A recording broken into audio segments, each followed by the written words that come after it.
They said she was just a girl, 19, quiet, invisible, but by the time the war was over, she would have sabotaged more bullets than most men fired on the front lines, and no one would ever know her name. Rita Valenti walked through the snow-covered streets of northern Italy in the bitter winter of 1943, the cold biting at her cheeks, each step heavy with the weight of fear and the memory of what the war had already taken from her. Her father conscripted and lost to the front, her older brother executed for resisting the occupiers, her mother barely able to speak above a whisper, the village emptied of its laughter and warmth, the world reduced to a gray, frozen shadow. Ahead, the factory loomed like a black monolith, chimneys spearing smoke that clawed at the sky, steel walls echoing with the rhythm of machines that turned metal into death. German officers passed with stiff, calculated steps, their eyes scanning every worker,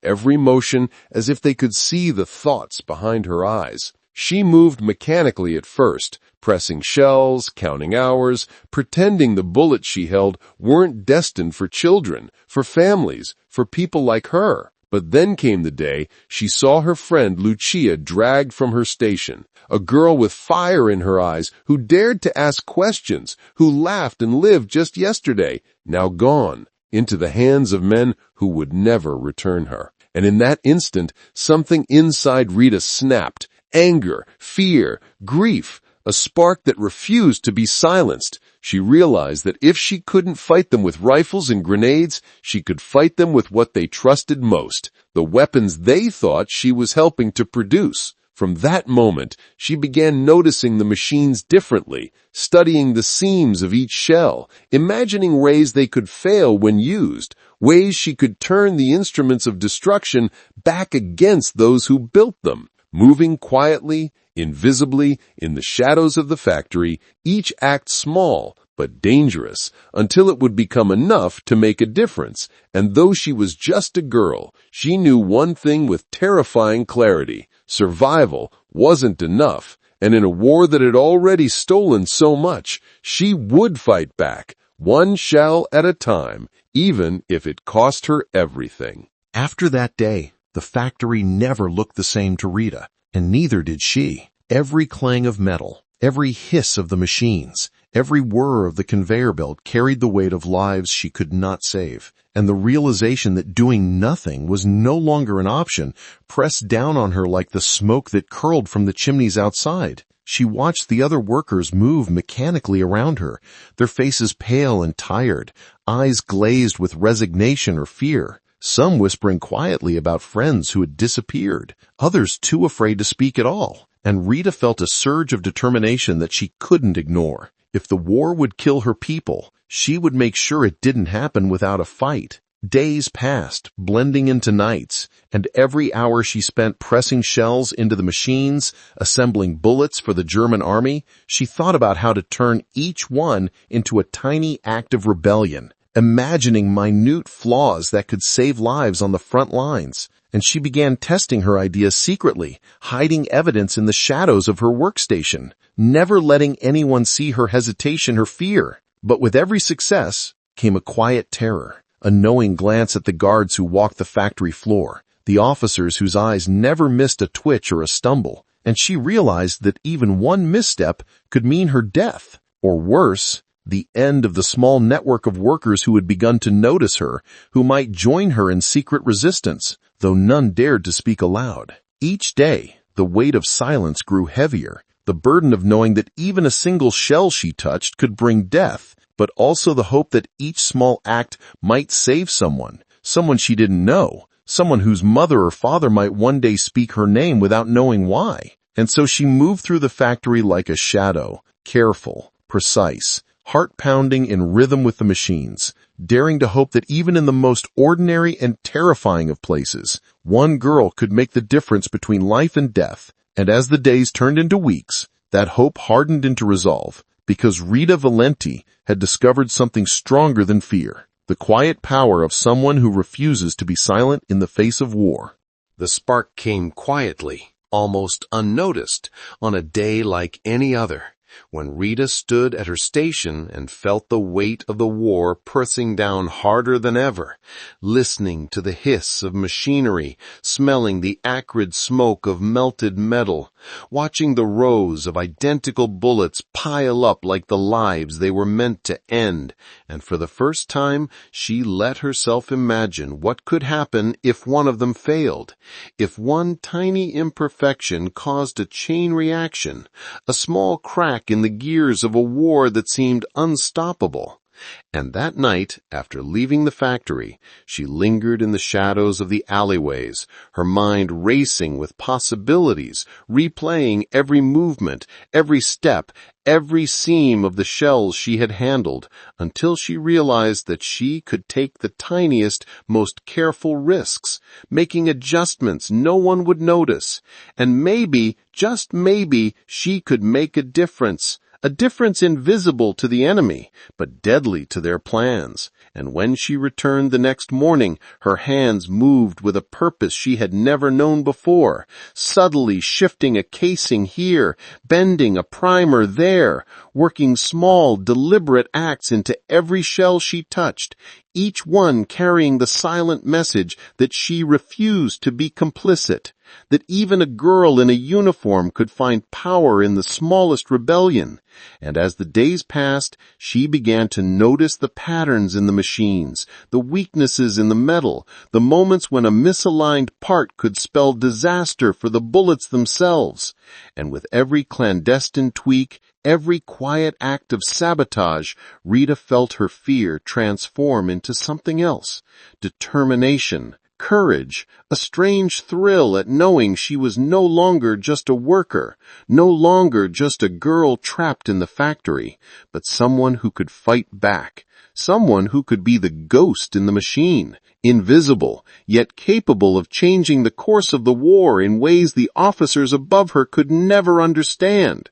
And by the end of that first week, she had already begun to understand that this war could be fought not only on the battlefield, but in the hands of a single, determined girl. And that realization burned inside her with a heat that would never fade. Rita's first act of sabotage was small, almost laughable if it weren't so dangerous. A tiny imperfection she had slipped into the machinery when no one was watching. But the consequences were immediate and terrifying. Weeks later, a report came from the front lines that a German gun had misfired, a soldier wounded, a supply of shells ruined, and though no one would ever know it was her doing, Rita felt a rush of power she had never imagined, a strange combination of fear and exhilaration, because she realized she could actually strike at the heart of the enemy without leaving the factory walls. And yet the danger was constant. Every glance from an officer, every clink of a boot on the factory floor, every whispered warning from coworkers who suspected nothing, all reminded her that one mistake could end her life, or worse, expose the others who were quietly watching her, inspired in secret to join her silent rebellion. She began to move with more confidence, studying the machines for their weaknesses, noting which shells were most critical, which components could fail without drawing attention. And slowly, methodically, she refined her sabotage, leaving barely noticeable flaws that would only reveal themselves when the bullets were fired, when the enemy felt the consequences too late to react. And in the quiet moments between shifts, she started to notice other workers. A young man in the back assembling casings with trembling hands, a woman threading fuses with nervous glances, and she realized she wasn't alone, that her defiance had quietly inspired others, a small network forming under the radar. Each act of sabotage, carefully orchestrated, synchronized like the ticking of a clock hidden inside the factory. And Rita felt the weight of responsibility pressing down on her shoulders, heavier than the smoke, heavier than the metal, because every flaw she introduced could save a life or cost one. And yet, in that dangerous balance, she discovered something she had never known before: the thrill of resistance, the certainty that even a girl in a uniform could turn the tools of war against those who wielded them, and that, for the first time in her life, she felt truly alive. As the weeks passed, Rita realized she was no longer acting alone. Subtle glances, quiet nods, and whispered conversations revealed that others in the factory had begun to notice her, drawn by the courage she showed in the shadows, and slowly, cautiously, a network formed, a small circle of workers who understood the stakes and were willing to risk everything for the same impossible goal, to weaken the enemy from within. They moved in silence, sharing knowledge about the machines, about the guards' routines, about which shipments of shells were most critical, and together they began to orchestrate small acts of sabotage that, piece by piece, would disrupt the German war effort, though none of them dared speak of it openly, knowing that a single slip could cost all of them their lives. Rita felt the weight of responsibility grow heavier with each passing day, because she wasn't just protecting herself anymore. She was guiding these workers, teaching them to move like shadows, to trust their instincts, to act without hesitation, and every decision carried consequences far beyond the factory walls. Yet, amidst the fear, there was a strange, quiet pride, a sense of purpose that had been missing since the war had stolen her family, a knowledge that the smallest, most careful actions could ripple outward, saving lives, disrupting plans, and giving hope where there had been none. But with the growth of the network came new dangers, a suspicious foreman who lingered too long near their stations, rumors of German officers inspecting the machines more closely, whispers of accidents that weren't accidents at all. And Rita knew, with a tightening in her chest, that the more people involved, the higher the risk of betrayal, the greater the chance that their secret rebellion could collapse in an instant. And yet, she pressed on,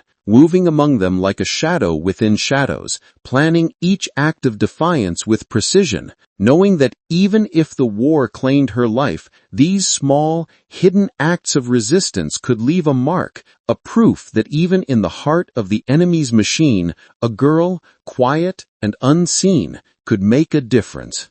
The network had grown stronger, but with strength came danger. And one day, Rita realized the invisible web they had built was starting to unravel. A whisper here, a suspicious glance there, hints that someone in the factory had noticed the tiny flaws in the shells, someone who might be willing to trade lives for safety. And the thought alone made her stomach twist with dread. Soon, German officers arrived for a surprise inspection, walking the floors with a deliberate, measured pace, eyes scanning every worker, their presence heavy and suffocating. And Rita's heart pounded like a drum as she moved among her coworkers, pretending nothing was wrong, her hands steady, her face calm, even as every nerve screamed danger. The air was thick with tension, and she could sense the fear radiating from the others, the unspoken question hanging in the shadows. Who had betrayed them? For days afterward, rumors spread like wildfire, whispers that someone had been seen acting strangely, someone who might have talked to the officers. And Rita knew that if they found the truth, not only she, but every member of the network would pay with their lives.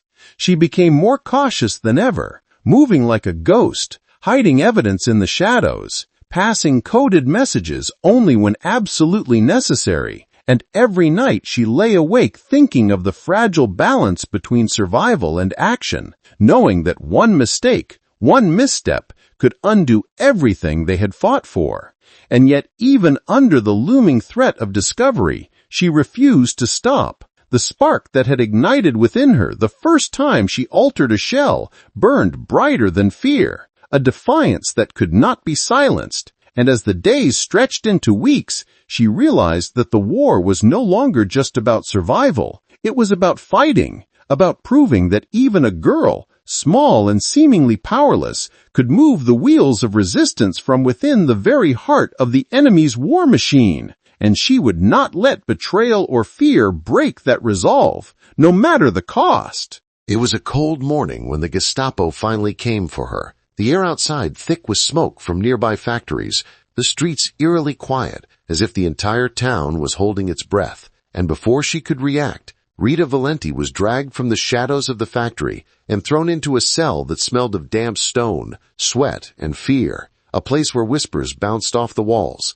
and hope seemed to wither with each passing hour. Inside, the interrogations began, relentless and cruel, Officers demanding names, plans, and confessions, their voices sharp as knives, their eyes unflinching. And every time Rita refused to speak, they struck, forcing her to kneel on cold floors, leaving bruises on her body and terror in her mind. Yet through it all, she clung to the knowledge that revealing even a single name would mean the deaths of those who had trusted her, those who had risked their lives for her network. And in the darkness of the cell, she replayed every detail of her sabotage, every small act that had begun as a quiet rebellion in the factory. And she realized that each tiny act of defiance had now become a lifeline, a silent promise that she could not break, no matter how much pain they inflicted. Days stretched into nights without distinction, her body weak from hunger, her mind a battlefield of fear and determination. And yet in the midst of despair, a strange clarity came. She had always known the risk. She had always understood that this war demanded sacrifices.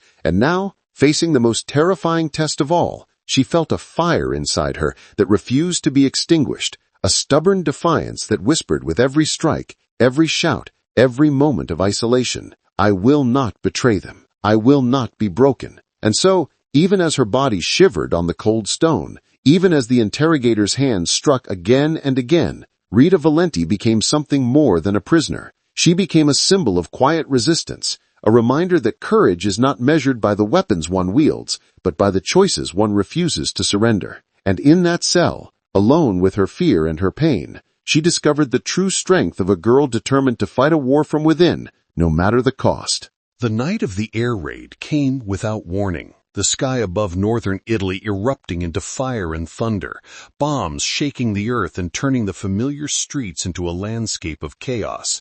And inside the Gestapo prison, Rita Valenti felt the walls themselves tremble, as if the building knew it could no longer hold her. Screams echoed through the corridors, officers ran blindly, and in that perfect storm of confusion, she saw her chance, a narrow sliver of opportunity that could mean life or death. And without hesitation, she slipped from her cell, moving with the precision and calm she had cultivated in the factory shadows, heart hammering with every step, aware that a single wrong move would send her back into their hands. She ran through smoke-filled hallways, past fallen guards, past shattered windows, and into the streets that had once seemed suffocatingly quiet, now alive with chaos and fear, the city a battlefield of light and shadow, fire and rubble. And for the first time in months, Rita felt the exhilaration of freedom brush against her skin, even as the reality of survival demanded focus, speed, and cunning. She navigated the alleys she had memorized as a girl walking to the factory, ducked beneath debris, and avoided patrols who scrambled blindly, terrified by the bombs. And somewhere in the distance, she could hear the faint calls of partisans who had come to help, voices she recognized from whispered meetings in the factory's hidden corners. And in that moment, hope and fear intertwined, because she knew that escaping was only the beginning. The network she had nurtured, the workers who had followed her example, were still at risk, and every second she delayed could cost lives. Yet, as she finally reached the outskirts of the city, lungs burning, body trembling, she realized that this was the moment she had been preparing for all along. The war might have trapped her, tortured her, threatened her, but it could not break her spirit. And in the flickering shadows of the burning city, Rita Valenti became more than a survivor. She became a ghost of resistance, a girl who had turned the machinery of death into a weapon against the very men who had tried to destroy her. And though the night was far from over, she carried with her the certainty that the fight was far from finished, and that even in the midst of fire and destruction, one girl could slip through the cracks and continue the war on her own terms. Rita Valenti returned to the factory not as a worker, not as a prisoner, but as a shadow moving through a building that had once held her in chains, every step measured, every breath silent, aware that the Germans were still hunting, still inspecting, still blind to the small acts of rebellion she had sown long before. And yet this was the moment that mattered most, the culmination of months of fear, planning, and courage. She knew that somewhere in the storage rooms, stacks of shells waited to be shipped to the front, ammunition that could end lives in seconds, and she had one chance to destroy it, to strike a final, decisive blow against the machine that had tried to break her. The factory smelled of smoke, oil, and the faint metallic tang of death. Shadows stretching across walls where she had once labored quietly, and moving through them now, she felt the ghosts of those who had disappeared, of friends lost, of whispered warnings ignored, pressing on her shoulders, giving her the strength to act. She placed charges, sabotaged key machinery, slipped tiny flaws into crates that would make the shells useless, all while officers passed mere feet away, oblivious to the girl whose hands held the fate of soldiers and civilians alike. And with every click, every subtle adjustment, every careful placement, she felt both exhilaration and terror intertwine, knowing that a single mistake could end everything. Her life, the lives of those still quietly resisting, the fragile hope that she had carried since the day she first bent a bullet casing. And when the final crate was rigged, when the last machine was sabotaged beyond repair, she slipped into the shadows one last time, heart pounding, lungs burning, but a small, triumphant smile touching her lips, because for the first time she understood the full weight of what she had accomplished. That in a war dominated by men, guns, and fear, one girl, unnoticed, underestimated, and brave beyond measure, had changed the course of destruction from within, leaving a mark that history might never remember, but that would be felt in the lives she had saved, the bullets that never found their targets, and the courage she had inspired in others who, like her, learned that even in darkness, resistance could thrive. The war ended, but the streets of northern Italy remained scarred, the factories silent, and the ghosts of those who had fallen lingering in every corner.